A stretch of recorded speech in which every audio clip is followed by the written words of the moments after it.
Hi, welcome to the 2020 Economic Preparation and Survival Channel. I'm your host, Tony. Thank you for joining me once again on this beautiful and sunny day here in our nation's heartland. Today, I want to talk to you about two topics in Pacific. It is going to be about the coming U.S. food shortages and about the looming U.S. and worldwide bankruptcies that are going to be taking place in the next 3 months. That's August, September, and October. Now, as many of you know, this is the going into the fourth month of more than 120 days of this COVID-19 crisis and financial crisis in the United States and in the world in general. And as you can see, many of you, when we first experienced in whatever part of the country you're in, whether the Midwest, the West, the Northeast, the South, have experienced food shortages and disruptions to normal of your daily life. There will be no return to normal. The new normal includes a lot less services, goods and services, higher prices for items that we need on a daily basis, and it also includes more governmental controls and restrictions on our movements, more governmental controls and restrictions on what types of jobs that we can do, even when we're working from home, most of us, due to the COVID-19 procedures.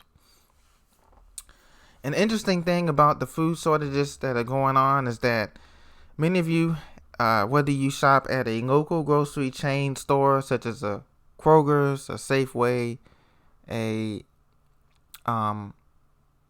Ingles, a Bino, a Publix, any of these stores, or if you're on the West Coast, you may shop at a Ralph's or any of those stores, you will notice that in the beginning of the corona crisis that we had, there were shortages on not just toilet paper, but there were shortages on canned goods, shortages on things such as even when you go to Costco, Sam's, Walmart, there were shortages on canned goods, shortages on toilet paper, hand towels, obviously sanitizer goods, and Lysol wipes and spray. And at the beginning of the crisis, many people thought that would resolve it that it would quickly resolve in a couple of weeks, but that was not the case.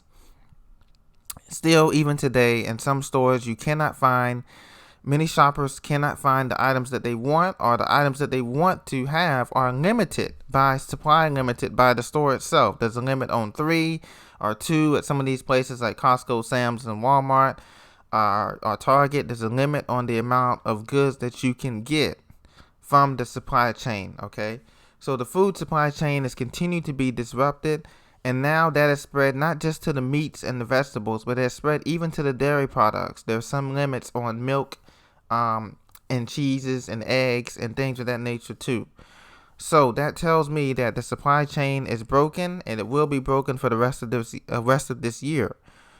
So another article from Bloomberg.com: more food shortages loom with outbreaks at 60 U.S. plants. If you remember back in June, we've had these plants where more than 1,000 workers got sick at these meat plants, and fruit apple packing house. At Allen Brothers Fruit Apple Packing House in Washington State. 1,000 workers got sick. They had to call out. A 60-year-old fruit warehouse employee died after contracting coronavirus. Okay, as you know, Washington State is a hub for apple production. Meat production plants in Iowa. You notice that they closed down. They were associated with Tyson Foods, another big company, and some other things. So what do you do when your grocery stores, cannot get the goods and services in by truck? Because you know that the U.S., we rely on a just-in-time delivery system, which means that, my friends, that your local grocery store relies on a trucking network from a distribution center. These trucks run a certain pattern. They run for certain days. So one store may only get 2 trucks per week, to deliver them for the week, the fresh goods that they need for that week. Most grocery stores in the United States only have food availability for everybody in their area. Let's say an area of a population of, the grocery store serving a population of 10,000 people or 20,000 people or 30,000 people. They only have 72 hours. That's 3 days worth of food on hand. Should there be a grocery store run, like a bank run, okay? So that means that even in the back of the store, in terms of essential goods like bottled water, which was also in short supply during this pandemic when it first started, toilet paper, canned goods, vegetables, they only have a 3 to 4 day supply if the store was completely bum rushed by everybody in that local community. So, what can you do to prepare yourself to handle this upcoming food shortages? Well, my friends, you need to start growing your own food. And I talk about this a lot. You can start small. Even if you live in an urban environment, what you need to grow is the following crops. Get yourself some seeds from Home Depot, Ace Hardware, Lowe's, any of the plant shops. And you need to start with these following crops. Start out with some tomatoes, potatoes, either sweet potatoes or regular potatoes, okra, peppers, either bell peppers or hot peppers, carrots, green onions. You can try watermelon and cantaloupe, but they need run along the vine. Those type of run along the vine things, you would need a bigger raised bed, but you can do that. You need to take your food supply into your own hands, and you need to do it now. Even if you're not have a green thumb, and if you don't grow, you may know someone in your family or in your surrounding neighborhood, your neighbors or your friends who like to grow and plant.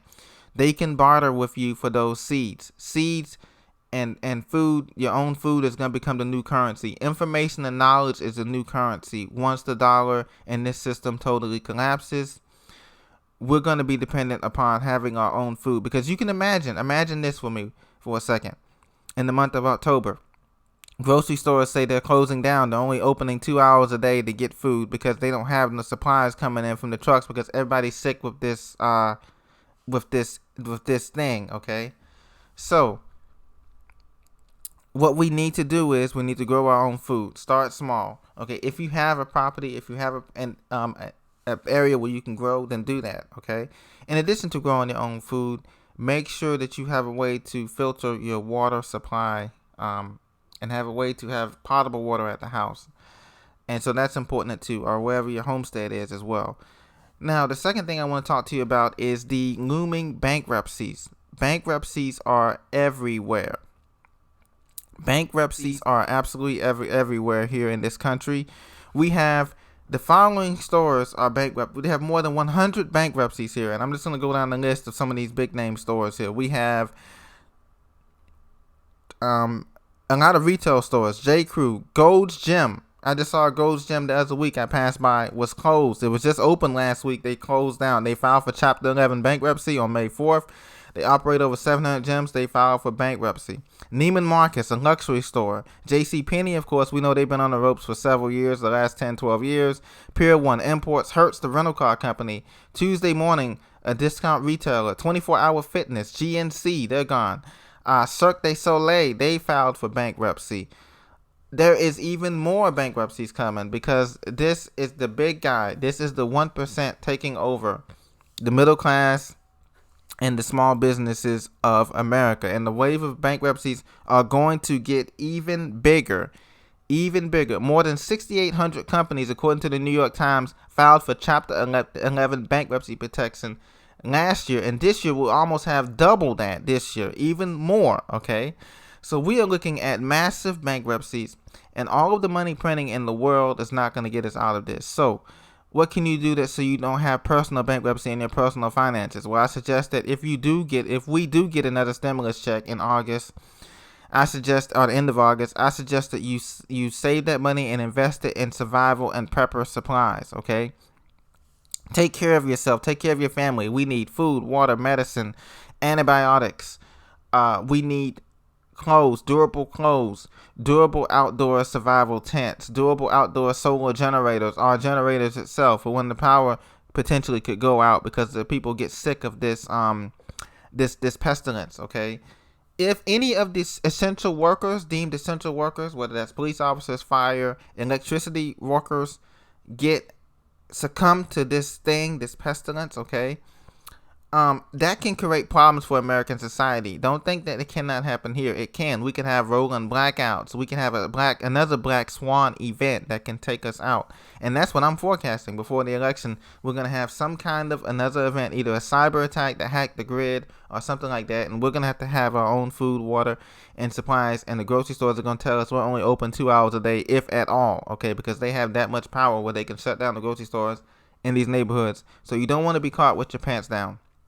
You don't want to be caught with furloughing lines and queuing up lines for basic items that you need to sustain for your household. Get those items now. Get those items while they're giving out free money. Well, not free money, but stimulus money has to be paid back. But at least they're giving us something, okay? So they're buying us time until this thing totally collapses, okay? So once the bankruptcy protections, once the paycheck protection programs end, Chapter 11 bankruptcy is expected to soar come September and October. Be prepared and stay prepared, okay? All right, guys, this is the end for this video. Thank you so much for joining me. Please hit that subscribe button so you can get the latest content and the latest news here on the Preparation channel. And I'll see you soon. Have a blessed day. Bye-bye.